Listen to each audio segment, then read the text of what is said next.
Welcome back to the Mina Kimes Show featuring Lenny, a very special episode featuring my friend, The Ringer's Danny Kelly. It is the first installment in a series that I will be doing several times between now and the draft called War Room. So the way this works is we are doing an entire first round. We're doing it pretty quickly, but instead of going back and forth and sort of working against each other, we're going to work together. This is my equivalent of an NFL war room. Danny and I are going to work in concert for every single pick. I am going to pick two players, explain why. And then of my two players, which will sort of simulate each NFL team's big board, Danny is going to pick the one he wants. Danny, how do you feel about this idea? I love it. It's like it's like the GM head coach relationship possibly, or whatever, however it works in different teams. But you set the menu and I'll pick the meal kind of deal. I like that. It's actually something that my husband and I do when we're at a restaurant, and when he's like, "What do you want?" I'm like, "Here's two things. You choose of the one." Or like for Netflix, it's Yeah, couples. It's a great way to I like that. avoid fights. Okay, let's do this. Let's do it. So the Chicago Bears are on the board at number 1, and the two players that I am selecting Mhm. as, I guess, I don't know if I'm Ryan Poles or Matt Eberflus, but in either case, da da da da. Caleb Yep. Williams, USC, Drake May, UNC. No mystery that the Bears need a quarterback, that they're going to take a quarterback. Danny, which of these two players would you like to take? As much as I like Drake May, I'm going to go with Caleb Williams, who I just think his traits are too special to pass up at that spot. I understand some of the concerns about him holding the ball for a little bit too long, but I just think his overall talent and makeup and all his traits are going to overcome that particular deficiency. So I'm going with Caleb Williams, USC. It seems like things are headed in that direction. Yeah. It's number 2 where I feel like nobody at this point has any idea what the Washington Commanders are going to do. They also need a quarterback. They just traded Sam Howell to our beloved Seattle Seahawks. I have the easy right now. My job is a lot easier and your job's harder. That'll sort of, that dynamic will flip later, because I have two players on my board. Yeah. LSU quarterback Jaden Daniels, UNC's Drake May. We just talked about Danny. This is probably going to be the most hotly debated pick. Yeah. But you are the Washington GM. Which of these two players are you taking? I am going to go with Drake May. I'm sticking with my board. I don't know exactly how Washington has it, but I think Drake May is just a really complete prospect. Really, he's got the size, arm strength, athleticism, decision making. I think he has a massive ceiling. He's a little bit younger than Jaden Daniels. I understand he's not quite as good of a runner, or not nearly as good of a runner, but I just think long term he has more upside, and it feels to me like all the Jaden Daniels stuff is a bit of a smokescreen right now. So we'll see how it all plays out. But Because he's being rumored to be in the number 1 conversation. A lot of my colleagues like him at number 1. I mean, I like him too, but I don't know. To me, it's just this feels like what we see every year, where the betting markets kind of shift as we get closer, and guys get moved around, and then at the end of the day, like, ends up being kind of who we thought it was going to be originally. And so, just going to stick with Drake May for now. Although I understand this may not end up being the real pick. Yeah, well, the other thing is I should mention, we're not doing trades. And I think this number 3 pick is the one that's probably going to have the most trade speculation around it, especially after the Minnesota Vikings made a big trade to acquire a first round pick, which is inviting a lot of speculation about whether or not they're gathering ammunition to move up potentially to 3, or even below that to 5. Ahead of the Giants to take a quarterback, because everyone knows that they need a quarterback. But we're not doing trades. I have the Patriots sitting pat at 3, which I kind of think they should do, to be clear. Yep. But the two names that I am offering you now, again, we're going pretty chalk at this point in terms of like the players we're talking about. It'll get a little bit weirder later. Jaden Daniels, we were just talking about, for the New England Patriots, or Marvin Harrison Jr. Patriots obviously have not had a lot of luck drafting receivers. They still desperately need a number 1 wide receiver. Marvin Harrison Jr. is like the most complete wide receiver prospect we've seen in years, although this is a very deep wide receiver draft, which might influence your thinking here. Right. which of these two players do you, Elliot Wolf, I'm just making you the GM now, the GM of the Okay. Patriots, take? I'm going with Jaden Daniels. I think just based on the fact that to me, this is going to continue to be a well-run organization. I think that you can't really expect this team to be so like positioned so well to draft a quarterback anytime soon. I think their defense is going to be good enough to win them some games. Their offensive dysfunction from last year will be dramatically improved this year, whoever's playing quarterback. So I just don't think they'll be in this position to draft one of these like highly ranked prospects, these quarterback prospects. So I'm going with Jaden Daniels. I think he can, again, I really like him. Don't like him quite as much as Caleb Williams and Drake May, but I think he has that dual threat capability. He's going to be involved in the run game with what they're doing there that make things better for Ramondre Stevenson in their run game. And I think, he's obviously experienced. That's huge. So I'm going with Jaden Daniels. I think he has the potential to be a very good starter in the league. So, and I think this makes sense for the Patriots. Yeah, I think where it gets interesting is if Minnesota offers them like the haul of hauls, right. even more than we saw like the Niners give up to go get Trey Lance, then you're like, okay, well, how do you feel about that second tier of quarterbacks? Which I have a feeling some of that second tier might go in the first round of our draft. I definitely think they're going to go in the first round of the real draft. But I don't think the Arizona Cardinals are going to take one because after all of that talk about them tanking for Caleb and trading Kyler Murray, he is QB1. So for their needs, I've gone through post-free agency, the rosters. I'm going to do a podcast about this. There's still a lot of needs on this roster. They did trade away Hollywood Brown. Pardon me, he didn't return. He didn't trade away. He was a free agent. The receiver group is lacking, shall we say. But there's edge, corner. I went with two receivers. I kept Marvin Harrison Jr. and then I brought up LSU's Malik Neighbors, which this is another interesting debate. I think for a while it was thought kind of like the Caleb thing. Oh, Marvin Harrison Jr., no question. But like you and I were both in Indianapolis. I would say one of the storylines that really permeated the combine was how much teams liked Malik Neighbors. Marvin Harrison Jr. is more complete, but Neighbors more explosive after the catch. You're the Cardinals. You're Monty Ossenfort. What are you doing here? So I think you could make the argument, actually, and I don't know if I would believe this or not, but I think you could make the argument that Neighbors is a better fit just based on the way that Kyler Murray plays. He's very accurate deep ball passer. Neighbors is extremely explosive down the field, and of course, he's very good after the catch. And so, like, do these screen plays and shorts, little slants and things like that. I think that's definitely in Kyler's wheelhouse. However, I'm just gonna stick with the chalk. I know this is like basically predictable so far. But it'll get weird. I promise. Marvin Harrison is the pick. Just he's a rare prospect. He's got the total skill set. He has the speed, size, hands, body control, production, Hall of Fame name, everything you really look for. I think he's going to be a force multiplier for that offense, make everybody around him better. So just stick in chalk here for now, but hopefully we'll start to get a little bit weird going forward. Okay, so 5 is where things have just gotten a lot more interesting because going into this offseason, the thought was the Chargers would probably move on from Mike Williams, which they did, but they would definitely keep Keenan Allen. Nope.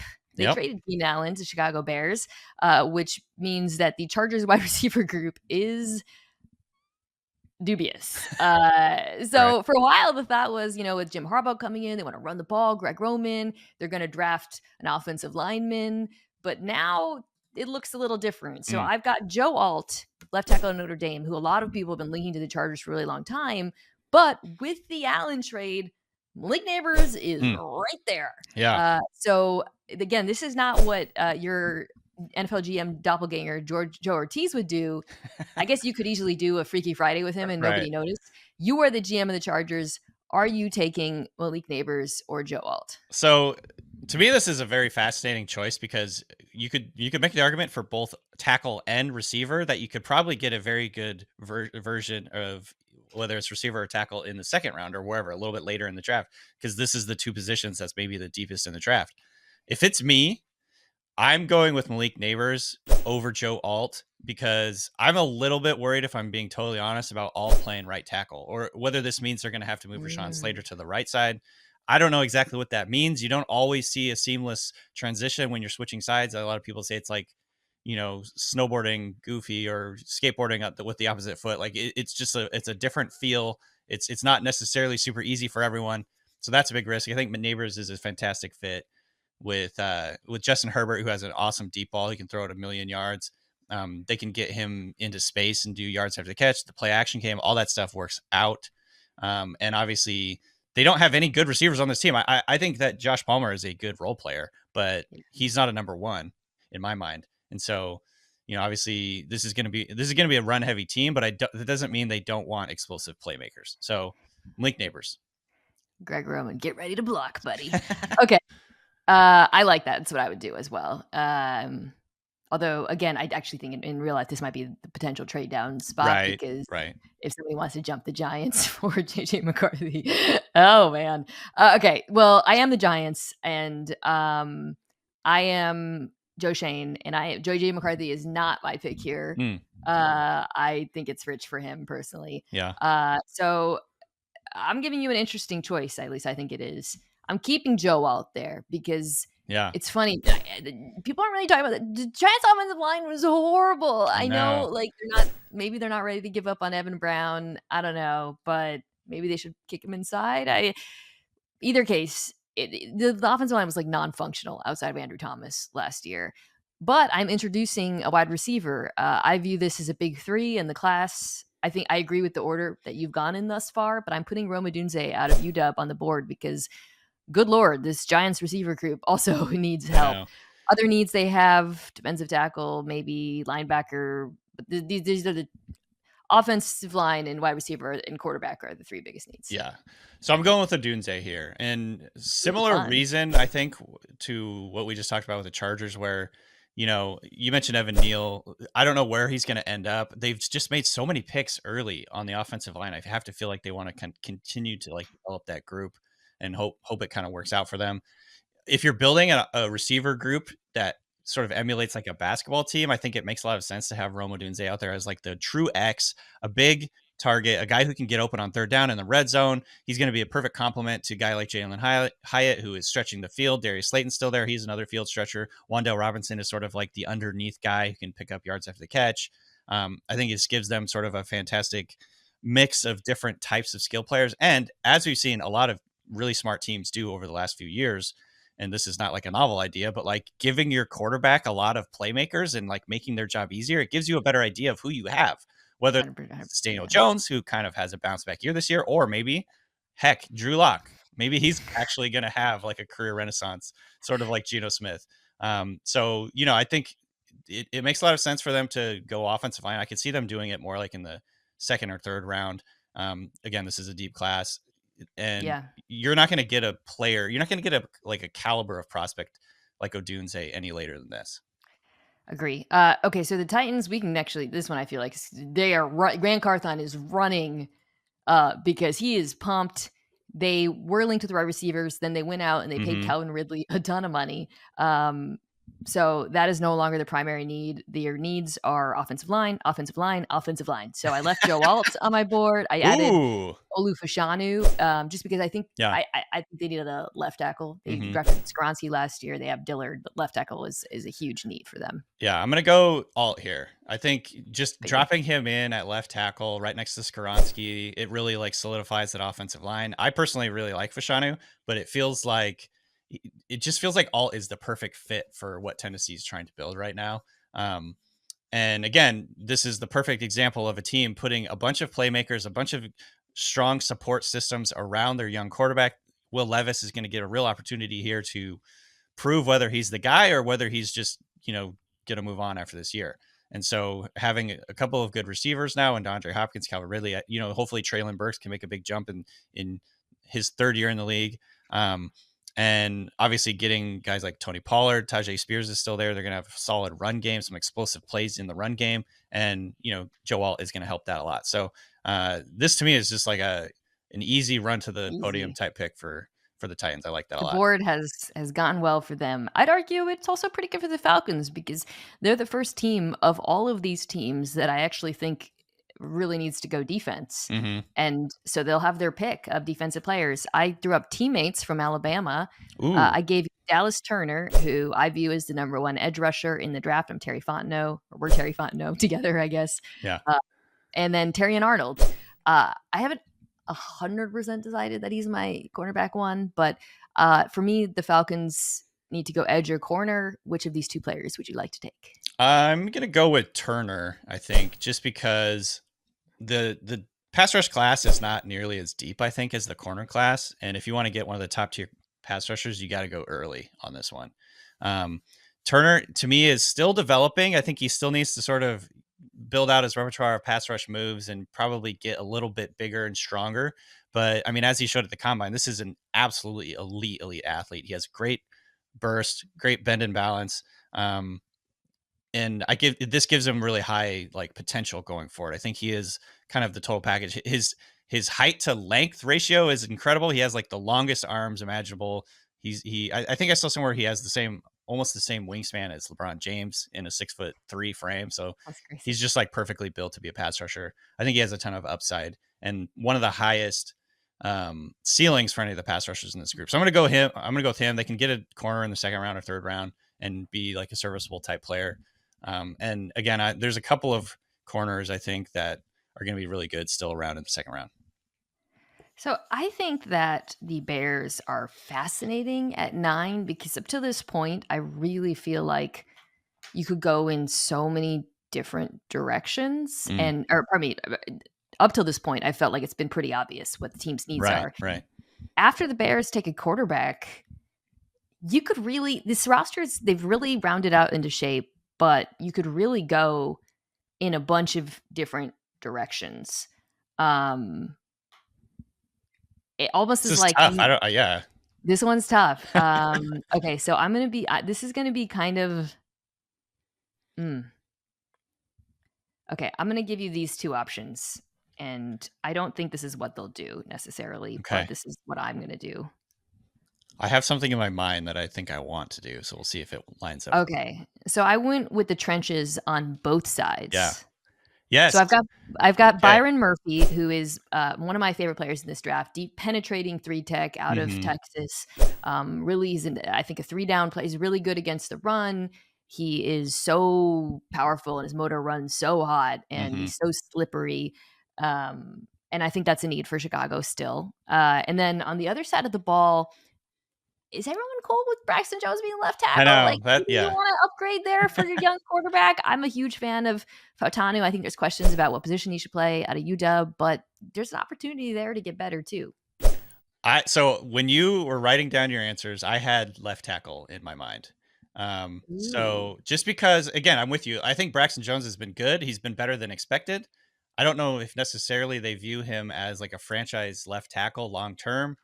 And again, the way that I think teams approach offensive line these days is less like, hey, we have a guy at left tackle that we really like. It's more like, let's figure out what 5 guys are going to give us the best chance to protect, to run the ball and down the line and just like make the quarterback's life easier. And I think getting a guy like Fautanu, who could play multiple positions, I think he's a left tackle. He has the length. I think at the combine, he showed the movement skills. I mean, obviously it's on tape too, but he showed incredible, just nimble feet, really good body control, very athletic, very balanced. I think he has, he's a left tackle in the NFL. It helps that he could play, like, honestly, he could play guard. He could play on the right side. He could kind of do whatever. And that's going to give the Bears a ton of versatility, a ton of flexibility if they have any injuries. I mean, some of the guys that they've got on their offensive line have been a little bit injury prone. So this just adds depth to that position. Very important. I love Murphy too. I wouldn't have like hesitated that much to pick him that high, but I think just solidifying the offensive line and continuing to build like around your rookie quarterback is like the smartest thing they can do. And this gives them a chance of fielding 5 very good offensive linemen. Okay. So I'm writing the team on the little whiteboard I have for everyone's listening or for the YouTube audience. I'm doing a whiteboard. Okay. So the Jets. This is kind of do you take the guy you need or the guy you want? Because I'm giving you Olu Fashanu, left tackle, Penn State, or Brock Bowers. Wow. This is my first time writing Brock Bowers down. Yeah. Tight end is actually a need, but offensive line is more of a need. Yeah. Assuming Aaron Rodgers isn't running for vice president and he is the quarterback of the Jets, he needs to be protected, clearly. So what are you going to do? Are you going for the sexy? I mean, you could argue they're both sexy picks. But I'm going to go with the logical one and go left tackle, Olu Fashanu. Okay. I think I would love to see Brock Bowers in that offense. But at the end of the day, they really need a left tackle, a long-term left tackle answer. They've been trying to find that guy. It hasn't really worked out. This is almost the exact same argument I was making. It's just like find 5 guys that you can line up on offense or on the offensive line and block. This is going to help their run game. It's going to obviously help, Aaron Rodgers in his year 41 season or however old he is now. They need to protect. That's going to be a massive, massive factor. And I don't think they want to go into the season with like such a big question mark at that left tackle spot. So, and to me, Oluf Shanu is just like a plug and play guy. So this one just makes too much sense. Okay. So we're 11. We're at the Vikings. We did not have to trade up. I'm going to throw quarterback up here. This is my first time putting JJ McCarthy on the board, but you haven't had to trade up, which is great. The other player that I offer you is Terrion Arnold, who I mentioned earlier. I do think that they need a corner. They did add in free agency on the defensive line and at linebacker, but cornerback still strikes me as the need, even they got decent play out of some unexpected places last year. Are you going to go quarterback here, or are you going to go corner? I think the Vikings mob would just come after me if I didn't give them a quarterback here. I don't think anyone wants Sam Darnold to be starting this year for them.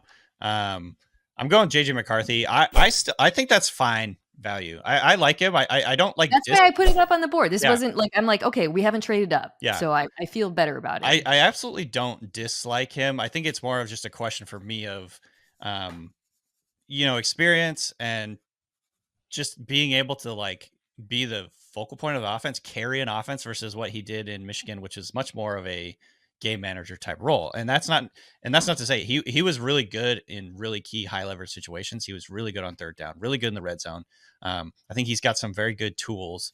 I don't think he has elite tools, but he, it's funny because he does remind me of Kirk Cousins a lot. Like, it's just a guy who can run an offense, run a professional offense, get the ball to his playmakers, move the chains, score points in the red zone. And so I'm going JJ McCarthy here. I feel pretty good about this. I think that's fine. This is the beginning of like where you might potentially see a run on corners, pardon me. And this next team is one that will be associated with a lot of those corners. Those quarterbacks.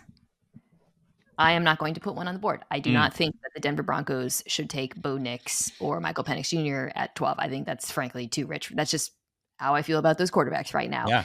So I am, I have as the Broncos needs corner, edge, receiver is there too. But we've already gotten through the big 3 of receivers, and I feel like this is too rich for that next tier.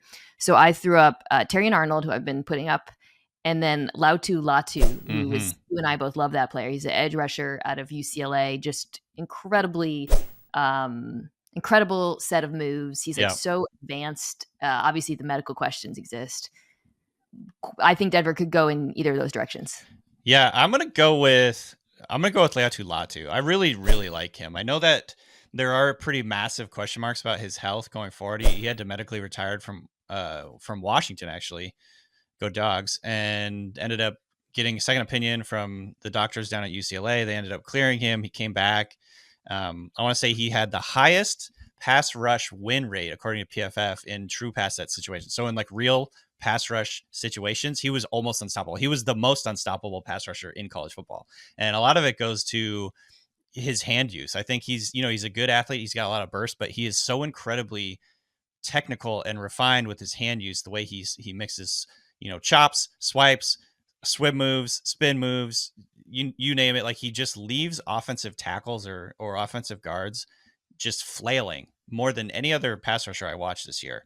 And so, and the other thing is he very rarely gets totally stalemated. Like, how when you're watching a pass rusher over and over again, snap to snap, like most of the time they're just like kind of rushing and trying to bull rush, and it just kind of ends up in a stalemate and we move on to the next play. Like, he is always he continues to go and go and go and go until the play is over. And he's just so tenacious and ferocious as a rusher. I love him.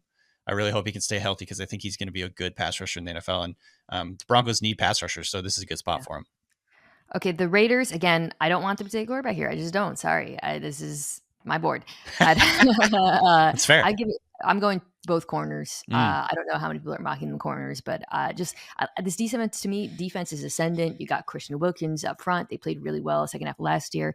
But corner remains a need. So I put Arnold, and then I threw up Quinion Mitchell out of Toledo as my other option at corner. Different kind of players. Right. I can dig into the details later. Who do you want, though? I'm going to go with Mitchell. I think he's sort of like the rocket ship corner of the season. Obviously, like Terrion Arnold kind of came into draft season as the number one guy, but Mitchell was absolutely dominant at the Senior Bowl.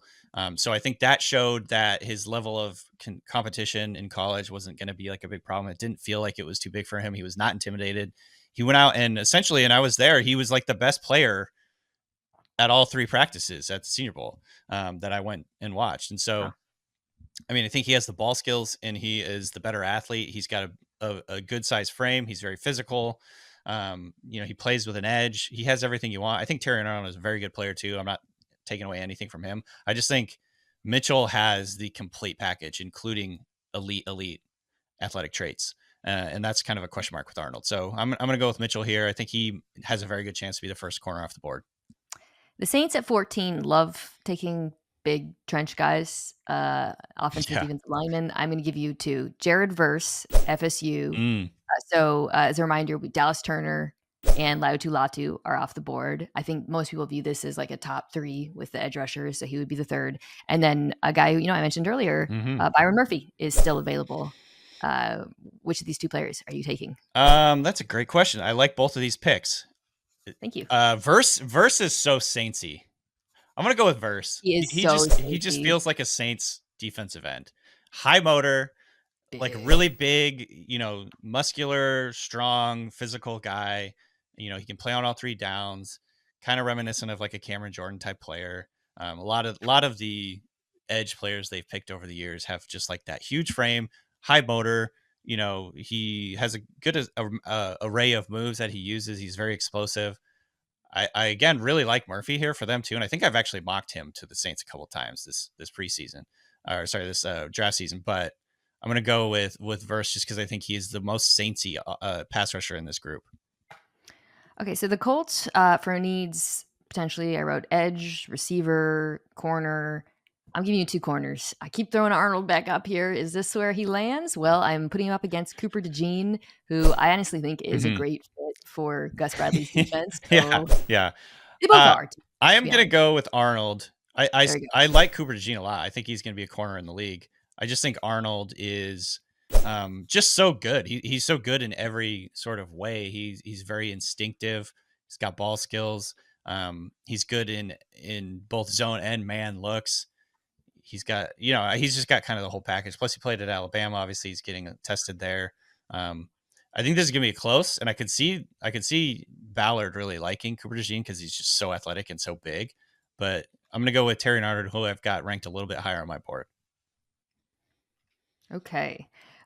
So our Seattle Seahawks are on the board at 16. This is I think there's I'm thrilled if I'm John Schneider. Yeah. In this one. So the options I'm going to give you are Byron Murphy, who we've been talking about. And then I threw up Jackson Powers Johnson because the Seahawks really have a strong need in the interior of the offensive line. We are haunted by the decision to take D. Eskridge over Creed Humphrey. We still talk about it to this day. Yeah. Yeah. But the entire defensive line remains a need as well. Now, they did just bring back Leonard Williams, Draymond Jones. So, it's not the biggest area of weakness on the roster. What are you going to do? If I'm making this choice, I'm going with Murphy. I really like Jackson Powers Johnson, but I think Murphy has like top 10 talent in terms of, he's a 3-down guy. He's going to push the pocket. I think if I'm trying to pick a guy that's going to help my new head coach out the most in year one, in terms of like installing his defense and getting the most out of what they're trying to do, I think Murphy's going to help them a ton.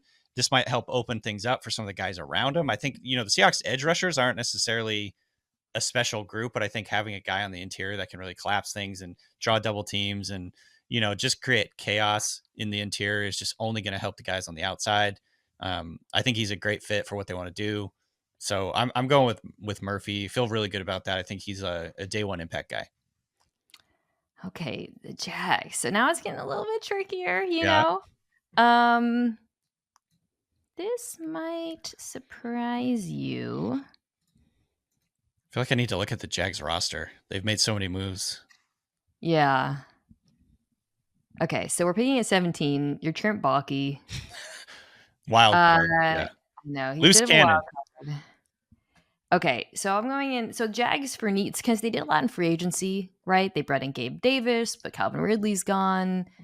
They just signed Eric Armstead. I was thinking about defensive tackle, but I think they're pretty solid there. So I'm going Nate Wiggins, Okay. who is the cornerback out of Clemson, who I really like. Mm-hmm. And then this is my first option for Brian Thomas Jr. out Yeah. of LSU, because in some ways, like his skill set might be a little bit duplicative with Davis, but I still think they need like a true number one wide receiver. I view Davis as a number two. Yeah. I had Brian Thomas in my mind when you were writing this down, so I'm going to go with my gut on that. Okay. I think it's not a perfect fit because I think Brian Thomas is really good out of the slot, and I think that's where Christian Kirk is at his best also. But at the end of the day, Brian Thomas is just so fast, so explosive. He's going to be that field tilting type player in the offense that they really need. I think is going to be a good fit with Trevor Lawrence, who can really sling it down the field. He's a touchdown maker, and right now, like who on that receiving core is a touchdown maker? I think, like you said, Gabe Davis, I think plays his role, but he's not going to be a consistent big time producer. And Christian Kirk is a slot. He's best as a slot receiver. So they need like maybe Brian Thomas is like their Z, kind of move him around, get him, free releases off the line and let him go do his thing. He's extremely, extremely fast. I think I saw Dane Brugler mention he had like the fastest flying 20 of the 40 times. So like the back half of the 40, he was just like blazing. And that's the type of player you bring to that offense. So the Bengals, I can't wait to see what you choose here, because on one hand, there's a guy on the board who has been linked to this team. It's an obvious need. It's a no-brainer. This offense would kick. On the other hand, I know who you're talking about. Offensive tackle is need. And Tali Swaga, who a lot of folks think should be the best offensive tackle in this draft, is still there. So Brock Bowers is the first guy, by the way. Yeah, man. This is tricky, right? This goes right back to the Penei Sewell, Jamar Chase like conversation where you have like the meme of who's going to be blocking, who's going to be catching passes type deal. Shoot, I guess I'm going to go with the less sexy one here and go with the tackle Fuaga, just because. And this is a terrible reason, but like they just signed Mike Gesicki to kind of be like the slot receiver type guy. It's a little bit redundant there. Not that like Mike Gesicki is keeping you from drafting a blue chip prospect, but I feel like in this case, in this particular situation, going the opposite direction of the Jamar Chase decision and actually just picking a good offensive lineman, a guy who's going to protect. Joe Burrow's been hurt, multiple times with serious injuries. Like getting him protection is important. This isn't sexy and this is not nearly as fun. I'd love to see Bowers in this offense, but I'm going with just the offensive line. Good, solid player. Okay, so the Rams had some news break today. Aaron Donald retired. Thus, I am putting Johnny Newton out of Illinois, defensive tackle, on the board. Kobe Turner, who they drafted last year, was excellent, but just saying. I'm a big fan of Newton as well. And I'm keeping Brock Bowers there. God, Sean McVay would absolutely love. Now they did sign your other doppelganger, Will Dissly. Wait, no, he went to the Chargers. Sorry, they signed Parkinson. Parkinson, our other former tight end. Right. That should not preclude them from considering Brock Bowers. Look, I'm gonna be just totally selfish here and not give Brock Bowers to the Rams because that would make me mad personally. So mad. I'd be so mad. If Brock Bowers goes to the Rams, he's gonna score 1 million touchdowns. Yeah, it would really bug me. Man, Brock Bowers in like a Sean McVay screen game offense, like the way that they could just like scheme up ways to get him into the screen game would be so fun. But I'm going with Johnny Newton. It's funny because, and I say this with all respect and admiration for Aaron Donald, but like he's just like a to opposing quarterbacks. Like he absolutely looks to destroy, borderline like dirty, like coming in and just like arm barring a guy in the head or whatever. Like that was like that'll be my lasting memory of Aaron Donald, just like hate facing him as a Seahawks fan. And man, if you watch Johnny Newton, he absolutely destroys a quarterback like once a game, like just devastating hits. So he brings the same kind of like mentality, intensity, intimidation factor. I think he's obviously very explosive from the interior. He's not an Aaron Donald level player, but he's very good. And so getting him on that defensive line just makes a lot of sense for them. Kind of helps fill that void. Nothing is going to fill a Hall of Famer's void completely, but it definitely helps. So the Steelers are one of the very few teams that don't need Brock Bowers, so I'm taking him off the board, and I am putting back Nate Wiggins back on the board because the corner is a need, and then I'm adding Amarius Mims, who is another fast-rising tackle. My heart is going with Mims here. I think that one makes a ton of sense. I love it for them. Basically move Broderick Jones to left tackle and then put Mims in there at right tackle. Mims is a special athlete. The way that he moves is rare for a guy his size. He's absolutely massive, huge wingspan. He has, I think, 8 starts under his belt total. So that's a little bit scary from a projection point of view, but like he looked really good. He acquitted himself extremely well. If he can stay healthy, I think he has an elite potential. And yeah, this is going to be an interesting offense. They just traded Kenny Pickett, and so that means I assume Russell Wilson is going to be the solidified starter there. I think that was already probably the case, but get Russell Wilson some protection up front, get that run game going. I know an Arthur Smith offense, they're going to want to run the ball, so just makes too much sense. It's so funny because the Dolphins are next, and the run on offensive linemen has hurt them because there's still some really good linemen left.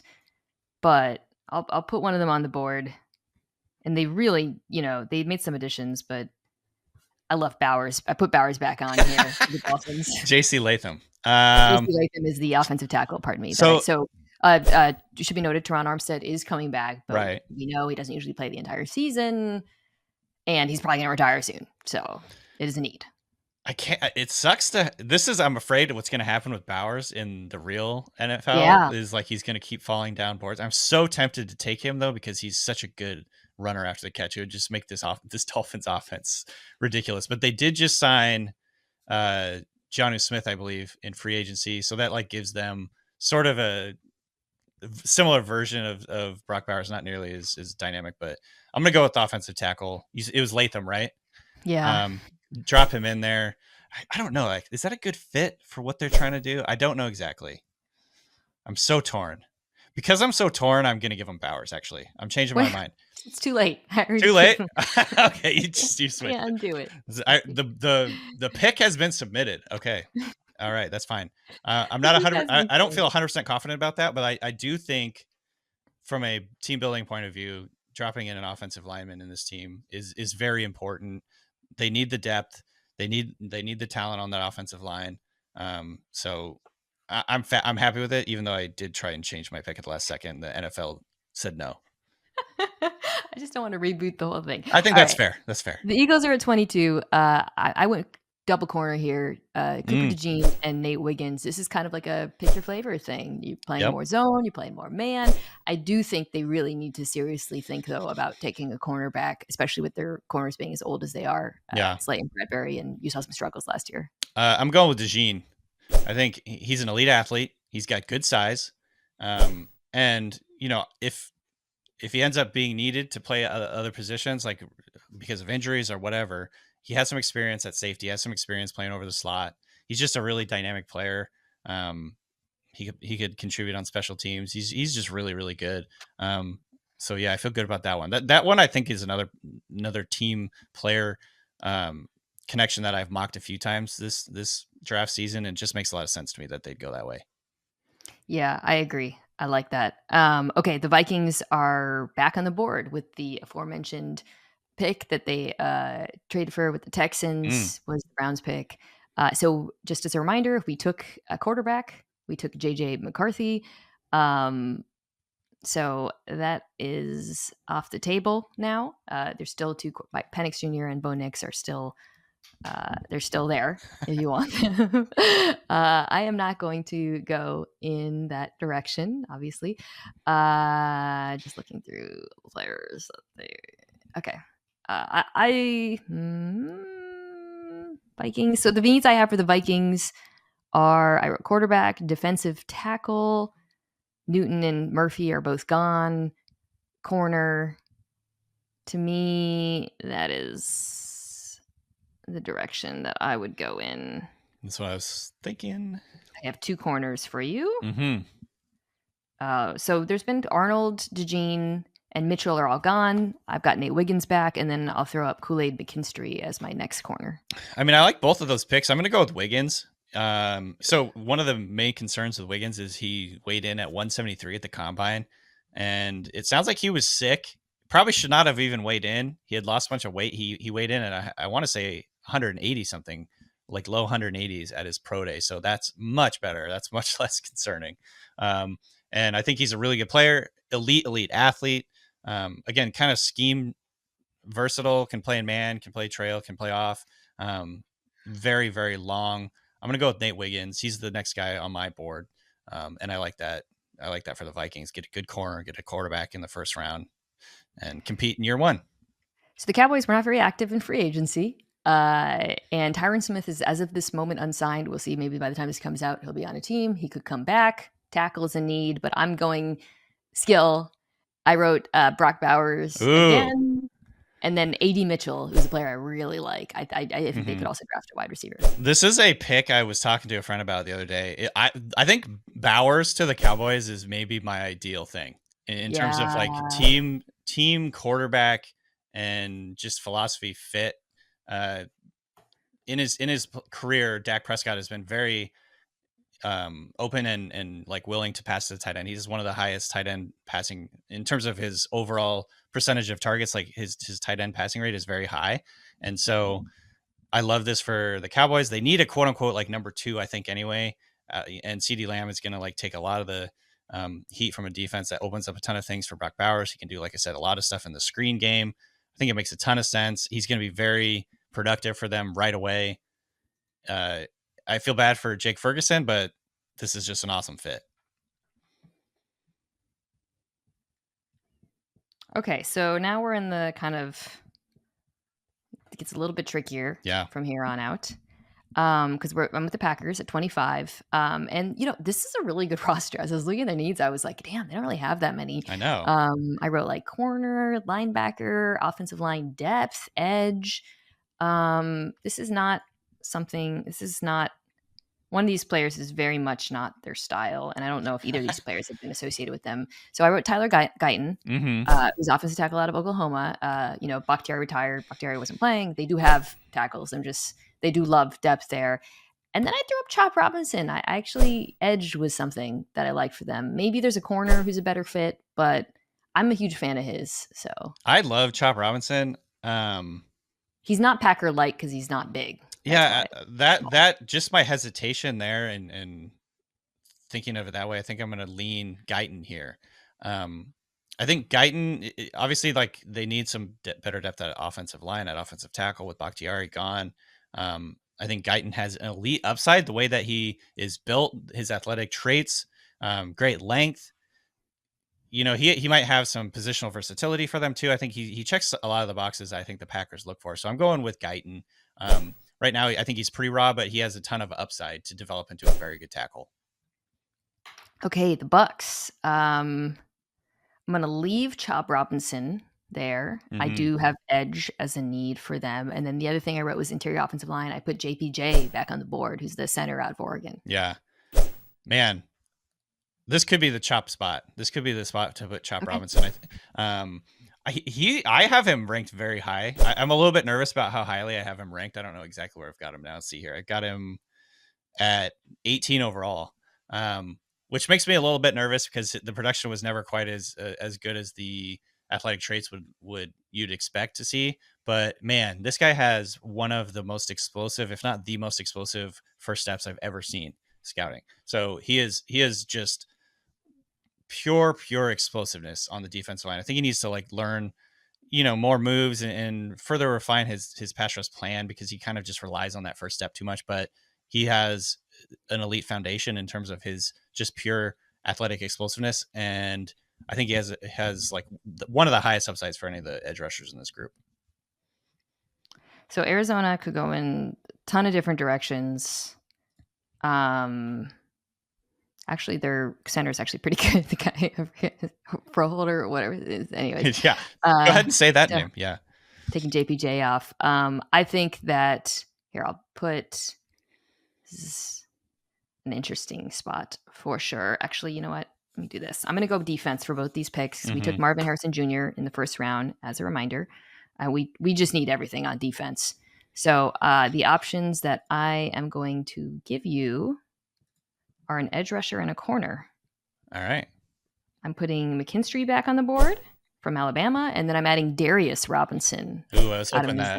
Yeah, he feels like the pick here. I like Kool-Aid, but they need some help up front. I think just like continue to build that group. I think Darius Robinson is very versatile. He can play inside, he can play outside. He can be like the strong side defensive end.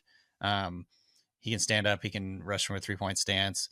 He was absolutely dominant at the Senior Bowl. I know that's not everything, but just one of the best players there. And then I went back, watched his tape. He's winning all over the place. When he's another guy who's like when he was given the chance to truly like rush the passer in true pass rush situations, he was really good. So I think he has a ton of upside. He's very athletic, and he feels like a really good fit for what the Cardinals are doing. I love one of these picks for the Bills. I left McKinstry up because I do think they need a corner, but A.D. Mitchell on the board at wide receiver. They did sign Curtis Samuel, is more like that underneath to complement Stephon Diggs.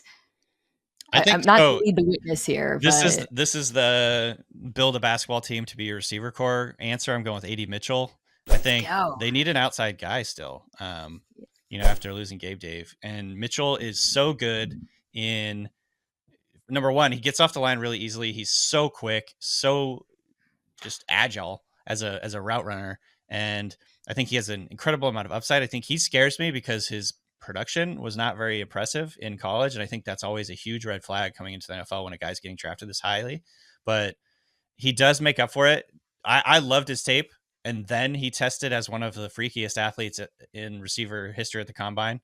So it's not the other way around where you're like, oh, I got to go back and watch the tape. Is this guy good? I was like, I love this guy's tape. And then he was also one of the most athletic players at receiver position ever at the combine. So going with A.D. Mitchell, I think he's a boom bust player, but I love this fit with the Bills. And I want to see Josh Allen throwing him passes. All right. So next up, I'm going to give you an interesting choice here. We got the Lions. As needs, I have edge, wide receiver, guard, corner. So I'm keeping McKinstry on the board. They did trade for Carlton Davis, but I still think they need to add there. And then I threw in Keon Coleman because they have Amon-Ra St. Brown who can win over the middle. Jameson Williams can win deep, but they still are kind of missing that big boundary X receiver. Yeah. However, corner is a need. I think they need to do the logical thing here and just take a corner. I mean, I love the idea of continuing to build like weapons on this offense, but I think Jameson Williams is going to be a much bigger part of their offense this next year. He can be the field stretching type of guy, the big play guy for them, gives them some of that run after the catch ability. It sounds like they're very bullish on what he's going to be able to do next year. So I'm going to go with the corner. I'm just looking at my notes for McKinstry because I watched him pretty early in the process, and I'm seeing he's always trying to intimidate opponents. He's very physical in coverage. He's not shy about getting his hands on receivers, rerouting them. This sounds like a Lions type of player. He's got good size. He's got kind of the whole package. It's just he didn't have a ton of interceptions in college, but I think otherwise he has kind of the whole package. And so he feels like a Lions-y type of player. Okay. So the Baltimore Ravens at pick 30, I wrote guard. We'll see what happens with Kevin Zeitler. Corner is a need. Edge, receiver. So there's a few directions that they could go in. I am going to. This might be a little bit surprising. One of my picks might be. Sorry, I'm kind of navigating around my board here. I'm going to do a corner and a receiver. They might not be the ones you expect. Interesting. I'm putting Ladd McConkey here. Yes. Okay. Instead of Coleman. Yeah. Just, I don't know. Maybe that's duplicative. No, I actually think that makes a lot of sense. And Ennis Rakestraw is a corner out of Missouri. Yeah. I'm going to go with Ladd. I personally don't think I would want this to happen in real life just because, they're a run-heavy team, and I'm a fantasy guy. I want Ladd McConkey to go to like a high-volume passing offense. But I think in terms of his fit in that offense, he is a guy that is going to get open. He has incredible amount of yards after the catch ability. He's one of the quickest receivers in this class in terms of just his pure acceleration is elite. And I think he fits with what they want to do. Obviously, Zay Flowers to me is more of like a get him in space, let him do his thing. He's has some ability to get deep, but he's much more of a space player. And I think that McConkey can be like a really good sort of complement to what Zay Flowers brings and what Rashad Bateman brings. Put him in the slot a little bit, but he is an outside receiver too. Gives them sort of a longer term solution, opposite Flowers. Cause I think Bateman's probably going to want to sign somewhere else after his contract is up. Nelson Aguilar is not getting any younger. So this gives them someone to pair with Zay Flowers long term. Okay, the Niners have a pick. Potential directions, few directions they could go in. I am going with offensive tackle Graham Barton out of Duke, or Mike Sanderstill is a player I really like. Oh, that's a good one. Corner out of Michigan. Oh man, that's a tough choice. The Niners did just re-sign Colton McKivitz, who I think was like 49ers fans, the bane of 49er fans' existence. I just saw so much complaining about what he was doing all year. It's funny that they re-signed him. But I'm looking at the 49ers depth chart, and there's a lot of like 30-plus-year-old guys on their offensive line. So I'm going to go offensive line here. You said Graham Barton, right? Yeah. Yeah, and he's another guy that can play multiple positions. He could basically probably play any of the three positions on the interior, fill in a pinch at tackle if they need him. And maybe his best spot in the future is center. And, obviously in the 49ers system, like offensive line is going to be massive and very important. It just helps this offense continue to like do what they're doing. So I like the Barton pick a lot for them, actually. Finally, we have the Kansas City Chiefs who just added Hollywood Brown. I'm still going to throw up a receiver. I'm going to offer you Keon Coleman again. Yeah. Very different archetype, obviously. Not someone that they have on their roster at all. And then I'll put Rakestraw back in, assuming they might trade L'Jarius Sneed. And this is a team that's been very, very good at drafting and developing corners. Ooh, this is a tough choice. I really like Rakestraw. I'm not sure exactly how to say his last name. And Keon Coleman is a lot of fun. I still think even though they drafted Marquise Brown, they just need receivers so bad. So I'm going to go with Keon Coleman. I think he is, like you said, he's sort of a different style of receiver than what they have. I guess he has some similarities to Rashee Rice, but he has the take the top off the defense type of build and explosiveness and size. Obviously, he's incredible hands. Which is, it's just the polar opposite to like what we're seeing with like Kadarius Toney and some of these other guys that they've had to deal with. That's part of my thinking. He has strong hands, very reliable at the catch point. What? Should I give him Jalen Polk instead of Keon Coleman? As you talk about the hands, I'm like, anyways, it's too late. I love that fit a lot too, actually. Yeah. Because he's a great route runner. He is just so nice. So versatile. He can kind of line up at any position. All right, we're changing it. We're giving them Jalen Polk. Jalen Polk that's a super fun pick. Right? Wouldn't that be? I mean, I don't know if he'll go that early, but Polk is another guy who is so strong at the catch point, so reliable. He gives them a base. It's just he has a complete skill set. He just doesn't really have like one shining trait, like a superstar trait. He's just so good in every way. You know what I mean? So I think he's again a perfect complement to what they have too with Rashee Rice and Marquise Brown this year. So I like that a lot. All right, we're done. We did it. All 32 picked. I feel good about our choices, actually. I feel like a lot of teams will get what they want. Yeah. So for the YouTube audience, we're going to throw up the final draft. Let us know in the comments what you think. And I will be back next. I'm doing this next with Greg McElroy. So that'll be a ton of fun. Sweet. Thanks so much, Danny, for joining us. Of course. Thank you.